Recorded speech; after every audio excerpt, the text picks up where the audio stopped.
आप देख रहे हैं कालचक्र विद्या, समय, कर्म और ब्रह्मांड के रहस्यों की अनंत यात्रा। सभ्यता के आरंभ से ही मानव ने रात के आकाश को निहारा है और वही प्रश्न पूछा है, जीवन का उद्देश्य क्या है और क्या यह तारों में लिखा है। भारत में इसी सत्य की खोज ने जन्म दिया ज्योतिष शास्त्र को, वेदों की प्राचीन दिव्य विद्या। लेकिन ज्योतिष केवल भविष्य बताना नहीं है, यह वेदों की आंख है, वह दिव्य दृष्टि जो मानव की नियति को ब्रह्मांड से जोड़ती है। आज हम समय के प्रवाह में पीछे चलेंगे और जानेंगे महान वैदिक ज्योतिषाचार्यों की गुप्त धरोहर, उनकी खोजें और उनकी शाश्वत बुद्धि। भाग 1 ऋग्वैदिक युग 6000 से 4000 ईपू। पृष्ठभूमि, प्रभात का आकाश, प्राचीन अग्नि यज्ञ। ज्योतिष की यात्रा आरंभ होती है ऋग्वेद से, चारों वेदों में सबसे प्राचीन। ऋग्वेद में सूर्य, चंद्रमा और नक्षत्रों के स्तोत्र मिलते हैं। इसमें ऋतुओं के चक्र और कालचक्र, समय के पहिए का वर्णन है। कम लोग जानते हैं कि ऋग्वेद में पहले ही 27 नक्षत्रों का उल्लेख है, जो भारतीय ज्योतिष की नींव बने। उस समय कृत्तिका नक्षत्र को पहला नक्षत्र माना गया था, क्योंकि वसंत विषुवत, स्प्रिंग एक्विनॉक्स, कृत्तिका में उदित होता था। वैदिक ऋषियों के लिए तारों का अवलोकन जिज्ञासा नहीं, बल्कि एक पवित्र साधना थी, क्योंकि स्वर्ग और पृथ्वी का सही सामंजस्य ही यज्ञ की सफलता सुनिश्चित करता था। भाग 2 यजुर्वेद और अथर्ववेद 4000 से 2500 ईपू। पृष्ठभूमि, आकाश देखते हुए पुरोहित, वैदिक मंत्रोच्चार। यजुर्वेद ने ज्योतिष को गणित और अनुष्ठानों के समय निर्धारण में निपुण बनाया। इसमें 12 आदित्य सूर्य के रूप और चंद्रमा के 27 नक्षत्रों से गुजरने का वर्णन है। यहीं से राशि चक्र की अवधारणा प्रारंभ होती है। अथर्ववेद ने ज्योतिष को उपचार, शकुन और मनोविज्ञान से जोड़ा। एक गुप्त तथ्य यह है कि अथर्ववेद में उल्लेख है, विशेष नक्षत्र मंत्रों का जप ग्रहों के दुष्प्रभाव को शांत कर सकता है। यह उपाय ज्योतिष का सबसे प्राचीन संदर्भ है। भाग 3 वेदांग ज्योतिष, लगभग 1400 से 1200 ईपू। पृष्ठभूमि, ताड़पत्र पांडुलिपियां, दीपक की लौ। फिर आया 1 मील का पत्थर वेदांग ज्योतिष, जिसे ऋषि लगध ने रचा। केवल 36 श्लोकों का यह ग्रंथ आज भी दुनिया का सबसे प्राचीन खगोल ग्रंथ है। लगध ने वर्ष को 2 भागों में बांटा, उत्तरायण और दक्षिणायन। उन्होंने 5 प्रकार के वर्षों का उल्लेख किया: सौर, चंद्र, नक्षत्र, संक्रांति और यज्ञ वर्ष।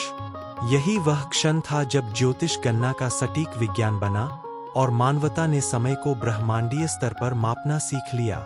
भाग 4 महर्षि पराशर, लगभग 2000 से 1500 ईपू। पृष्ठभूमि, हिमालय, ध्यानमग्न ऋषि। ज्योतिष में कोई नाम महर्षि पराशर से अधिक चमकदार नहीं है। उन्हें भविष्यवाणी ज्योतिष का जनक कहा जाता है। उनका ग्रंथ बृहत पराशर होरा शास्त्र ज्योतिष की बाइबिल माना जाता है। पराशर ने दिया 9 ग्रहों की प्रणाली, जिनमें राहु और केतु जैसे छाया ग्रह भी शामिल।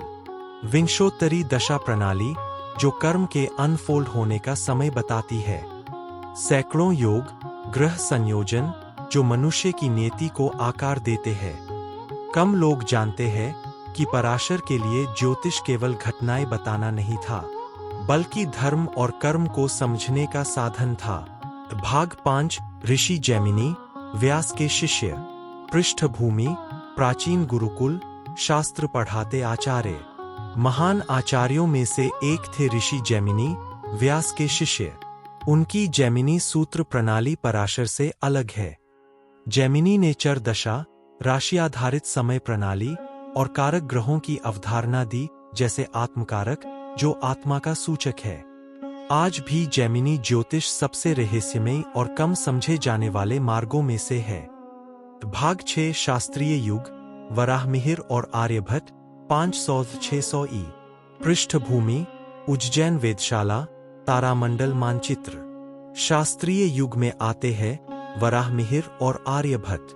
वराहमिहिर ने बृहत संहिता और पंच सिद्धांतिका लिखी। उन्होंने खगोल, ज्योतिष, कृषि, मौसम और भूकंप तक पर शोध किया। वे यूनानी, यवन विद्वानों को श्रेय देते हैं। यह दर्शाता है कि भारतीय ज्योतिष सदैव सार्वभौमिक रहा है। आर्यभट्ट यद्यपि गणितज्ञ थे, पर उन्होंने ग्रहणों की सटीक गणना, पृथ्वी के घूर्णन और साइन तालिकाएं दी जिनके बिना ज्योतिष इतना सटीक नहीं हो सकता था। भाग 7 भास्कराचार्य और आगे लगभग 1100 ई. पृष्ठभूमि मध्यकालीन भारत, प्राचीन वेधशालाएं। बाद में भास्कराचार्य ने ग्रहों की सारणी को परिष्कृत किया और गुरुत्वाकर्षण बल का वर्णन किया, न्यूटन से कई शताब्दियों पहले।